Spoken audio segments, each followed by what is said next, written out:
Olá, eu sou a Larissa Cardoso Oliveira, discente de Biblioteconomia na Unirio, a Universidade Federal do Estado do Rio de Janeiro.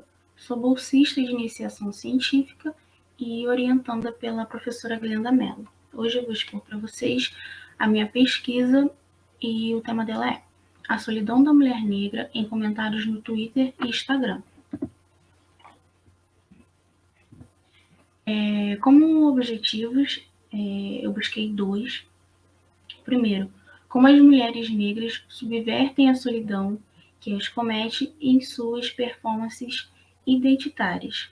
E o segundo objetivo, como a performatividade de raça é observada nas narrativas dessas mulheres.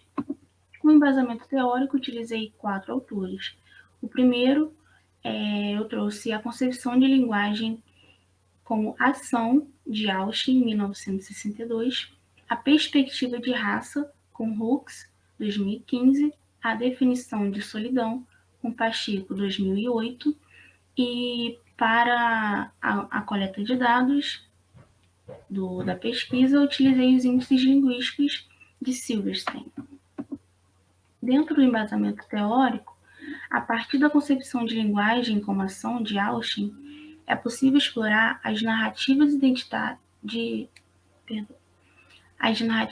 para identificar qual é o tipo de linguagem utilizada nas redes sociais.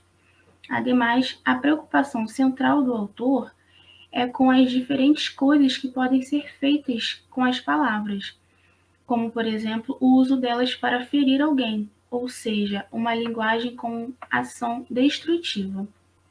Hooks traz a perspectiva de raça em discussão com o início do feminismo excludente, em que a pioneira Friedan, em 1971, expõe e faz parte dele.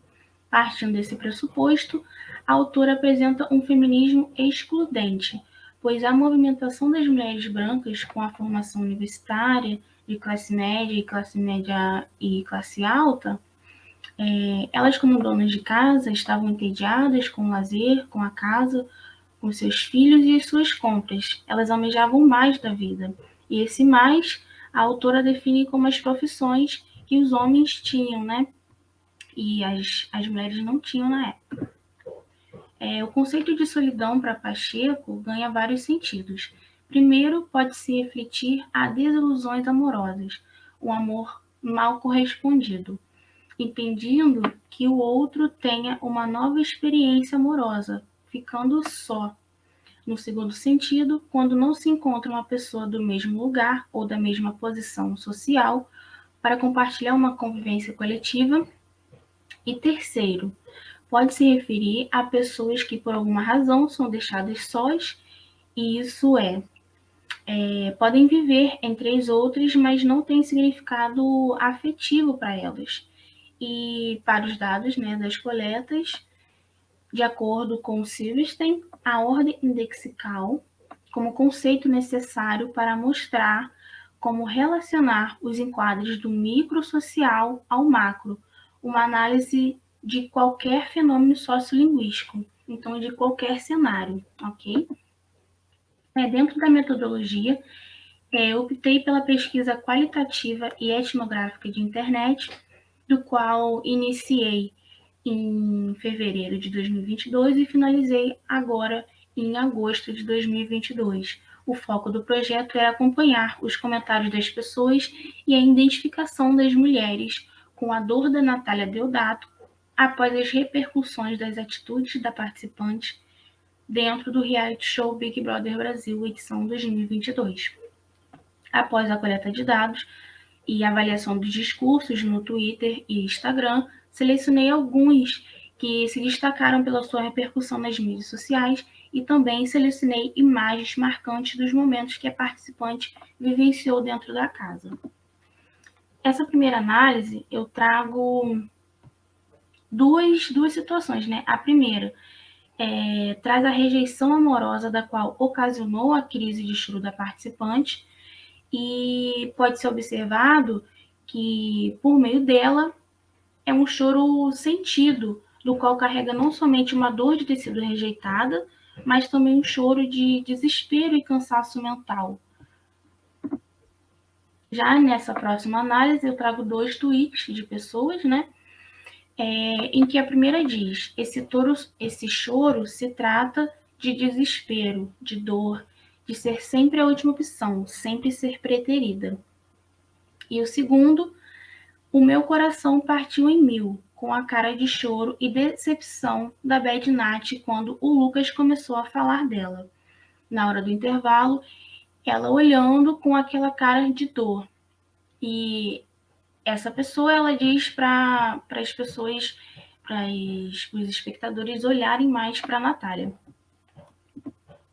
Essa próxima análise eu trago porque ela tem um impacto muito marcante. É notório que esse choro ele é para além de uma rejeição de um homem branco. É um choro que se refere a um cansaço de existência, um cansaço de ser uma mulher negra com vitiligo e que precisa lidar com o julgamento da sociedade o tempo inteiro, das pessoas o tempo inteiro. E além disso, também é um desgaste emocional e psicológico gigantesco e estava sendo televisionado para o Brasil inteiro. Nessa próxima análise, eu trago a primeira imagem com um jogo de Discord, né, que usualmente era um jogo chamado de Jogo da Discórdia, né, no BBB. Porém, a Natália, em um momento, foi agredida fisicamente, como está descrito na imagem, por outra participante e gerou comentários, revoltas e identificações nas redes sociais e dentro da casa também.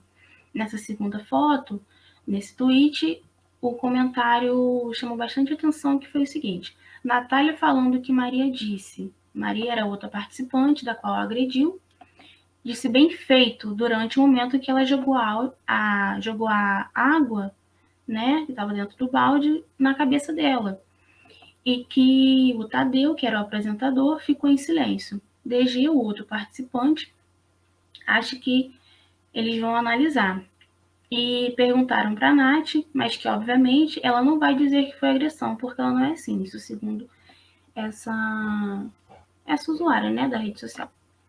E de fato, a Natália não diria nada referente à agressão e o Instagram Poptime, da página Poptime, fez um recorte na fala da participante que ela diz: não queria ter sido motivo da expulsão dela.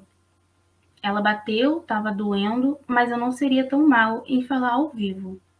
Ou seja, mesmo diante da situação que ela foi agredida, ela teve uma empatia com a outra participante.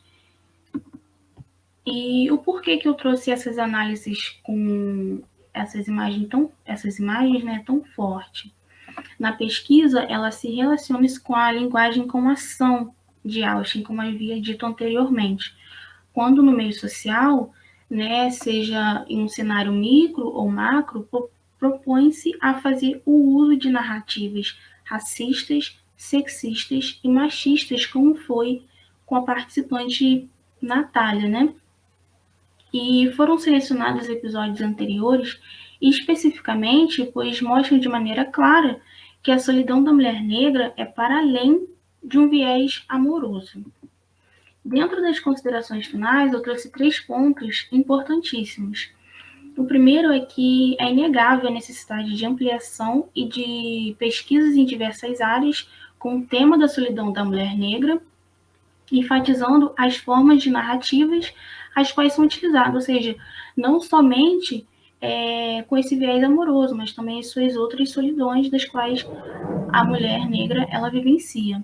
Para além, tais estudos linguísticos servirão de instrumentos para a conscientização da população brasileira e compreenderão a importância do conhecimento dos assuntos abordados nessa pesquisa.